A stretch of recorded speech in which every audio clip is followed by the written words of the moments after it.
parlais à plein de gens. Ça, c'en est un truc, j'en ai déjà oublié.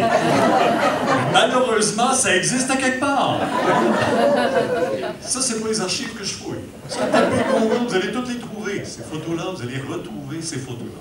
Mais au-delà de ça, aujourd'hui, je parlais de mon passage, de ma jeunesse à Victoriaville. Le Victoriaville que j'ai connu, c'est le Victoriaville que probablement certains d'entre vous avez connu aussi, plusieurs, parce que je vois qu'on est, plusieurs têtes blanches. Non, c'est correct, c'est beau. Moi, j'aime ça. Je trouve qu'on a une mémoire incroyable. Tu sais, moi, je suis de la génération là, de ceux à qui on demandait, quand on était petit, à nos parents, on demandait à nos parents combien vous avez d'enfants. C'était ça la question, on demandait toujours ça. Aujourd'hui, on demande aux enfants combien vous avez de parents.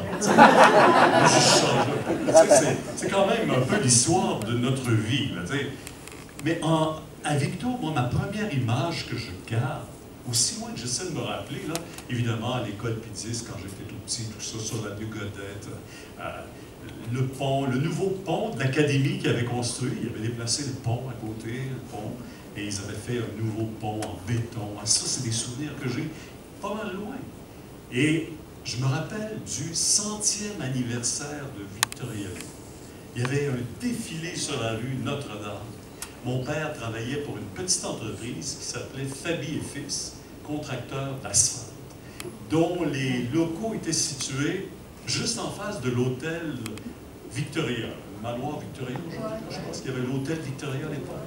Et là, ça c'était avant la station Shell qu'il y a eu là pendant des années, qui a été fermée aussi pendant des années. Mais c'est dans cet emplacement-là, il y avait des fenêtres, une grande fenestration. Puis mon père, j'avais 7-8 ans, il avait placé une chaise juste devant la vitrine pour que je puisse suivre le défilé du 100e de Victoriaville. Il y en a eu de l'eau qui a coulé sous les ponts depuis ce temps-là. Ça change. Ça, c'est des souvenirs que j'ai. J'ai pas d'image de ça. J'ai pas de photo. Je pourrais pas vous montrer ça.